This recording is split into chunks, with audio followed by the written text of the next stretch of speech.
Bienvenidos a Marcados por la Unción. Recuerda, no olvides suscribirte a nuestro canal. En el año de 1813, el 27 de octubre, en Cantón de Zurich, Suiza, nació Dorothy Trudy. En el seno de una familia numerosa y sumida en la pobreza, fue una de 11 hijos. Su padre, un hombre atribulado por la ira y el alcohol, dejó a la familia en la precariedad, desapareciendo por años después de vender una de sus 2 vacas. Fue vital del sustento. En este valle de sombra, la luz divina brilló a través de su madre, una mujer de oración ferviente y fe inquebrantable, profundamente influenciada por el pietismo dentro de la iglesia reformada. En un hogar donde no había recursos para médicos, Dorothy aprendió desde su infancia que la primera respuesta ante la enfermedad era arrodillarse. Su madre le contaba innumerables testimonios de respuesta en la oración, lecciones que Dorothy atesoraba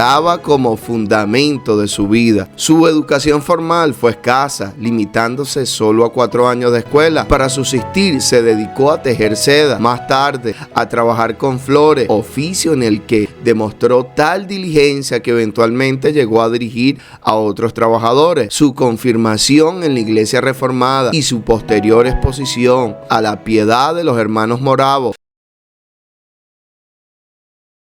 Tras mudarse a Maniendorf con su tío en 1844, profundizaron en su vida espiritual. El carácter de Dorothy fue moldeado en este yunque de humildad, necesidad y dependencia absoluta de Dios. Física y emocionalmente llevaba marcas, era de naturaleza tímida y retraída y sufría una curvatura en la columna vertebral. Dios había elegido lo débil del mundo para avergonzar a los fuertes, según 1 Corintios 1:27.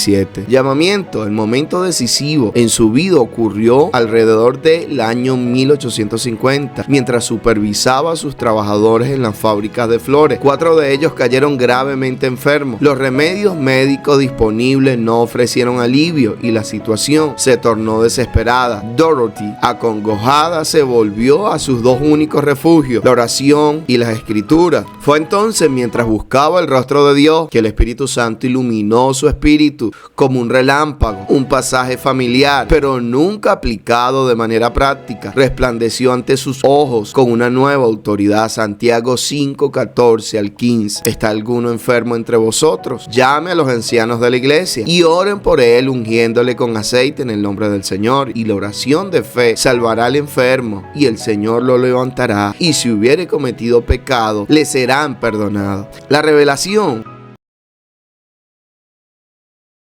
fue clara y personal. No se trataba solo de una promesa para los apóstoles, sino un mandato para la iglesia de todos los tiempos, con temor y temblor, pero con una fe naciente. Dorothy obedeció, tomó aceite y se acercó a sus trabajadores postrados. Los ungió y oró por ellos. El Señor, fiel a sus promesas y a su palabra, los sanó a todos. Este experimento inicial se convirtió en la columna vertebral de su ministerio. Dios había hablado, ella había obedecido y él había confirmado su palabra con señal. Lo que comenzó en una fábrica se extendió como aceite. Una ola de enfermedad azotó a Maniendorf y Dorothy en sus horas libres comenzó a visitar y orar y enseñar en el pueblo. Pronto personas de toda la región comenzaron a llegar a su puerta. Su humilde hogar se transformó en un hogar de oración. La demanda fue tan grande que en 1857 y 1859 compró casas adicionales para albergar a los enfermos que llegaban, muchos de ellos afectados en cuerpo y mente. Su método era sencillo y bíblico: acogida diaconal, recibiendo a los desahuciados por la medicina, lectura y enseñanza de la palabra, fundamentando la fe en los pacientes, conversión pastoral profunda, indagando en posibles raíces espirituales de aflicción, la unción con aceite y la oración de fe, según Santiago 5. No predicaba sermones elocuentes desde un púlpito,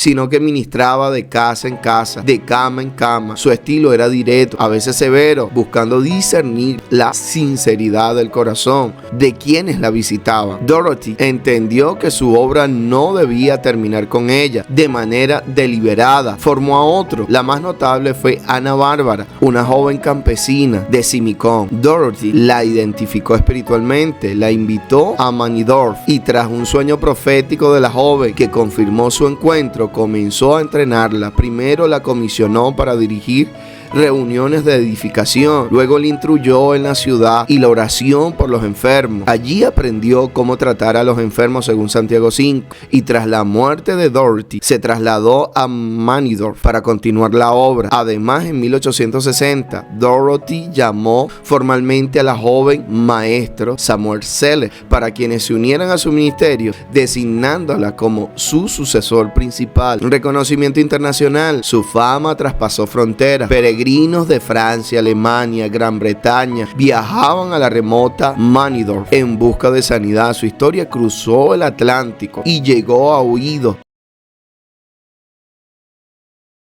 del médico Charles Cullen en Boston, USA, quien se inspiró profundamente en su modelo para establecer sus propias casas de sanidad, convirtiéndose en un puente crucial para el movimiento de sanidad divina en Norteamérica. Milagros y prodigios. La sanidad de los trabajadores en 1850, el primer milagro documentado donde 4 empleados con enfermedades mortales sanaron tras la oración de fe. El caso de cáncer de mama en 1855 aproximadamente, una mujer llegó con un cáncer avanzado y ulcerado. Tras semanas de oración y confesión en la casa de Dorothy, el tumor desapareció completamente. Este caso fue presentado ante los tribunales como prueba de su ministerio. Sanidad de parálisis. Numerosos testimonios de personas que llegaban en muletas y salían caminando. Un joven de apellido Müller en 1858 recuperó el uso de sus piernas tras años de inactividad. Liberación de melancolía, depresión, posesión. Dorothy trataba lo que hoy llamaríamos enfermedades mentales con un éxito asombroso. Discernimiento de espíritus de opresión, expulsándolo en el nombre de Jesús. Tipos de sanidades reportadas: enfermedades crónicas que no habían respondido a tratamientos de la medicina de la época, casos de debilidad extrema, parálisis facial y dolencias nerviosas, personas con afecciones consideradas incurables en el siglo XIX. Testimonios representativos, casos documentados entre 1851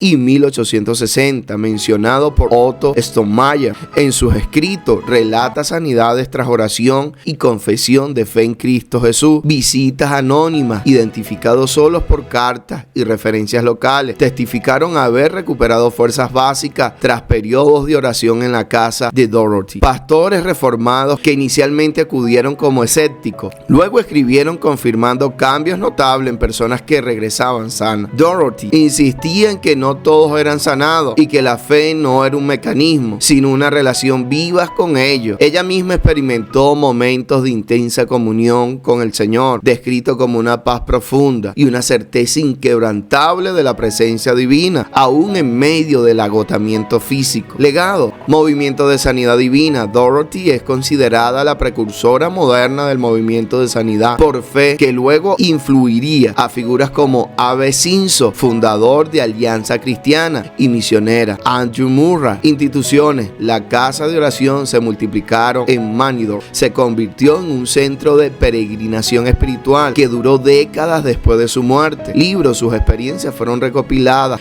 en la obra de Dorothy Trudy, Oración y Fe, un clásico devocional que ha inspirado a generaciones a creer en lo imposible. Fracasos y controversias: los juicios de 1858 y 1861.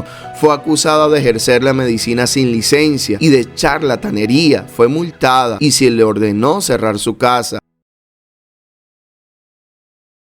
La respuesta de Dorothy no fue rebelarse, apeló legalmente con humildad. En el juicio final de 1861, cientos de personas testificaron a su favor, incluyendo médicos que no podían explicar las sanidades. El tribunal dictaminó que dado que ella no usaba medicina y no cobraba, no estaba practicando la medicina, sino el derecho cristiano a la oración. Fue una victoria histórica para la libertad religiosa. Críticas, algunas personas la acusaron de ser demasiada mística o de descuidar la ciencia médica. Ella siempre respondió que no despreciaba a los médicos, sino que exaltaba al médico supremo cuando el hombre ya no tenía respuesta. Conclusión: Dorothy Trudy nos enseña que la debilidad humana es el escenario perfecto para el poder de Dios. Ella no tenía estudios teológicos profundos, pero tenía una intimidad con el Padre que los sabios del mundo envidiaban. ¿Qué podemos aprender para hoy? La oración no es el último recurso, es el primero. La santidad de la vida es la base del poder espiritual. La fe debe ser persistente ante la persecución.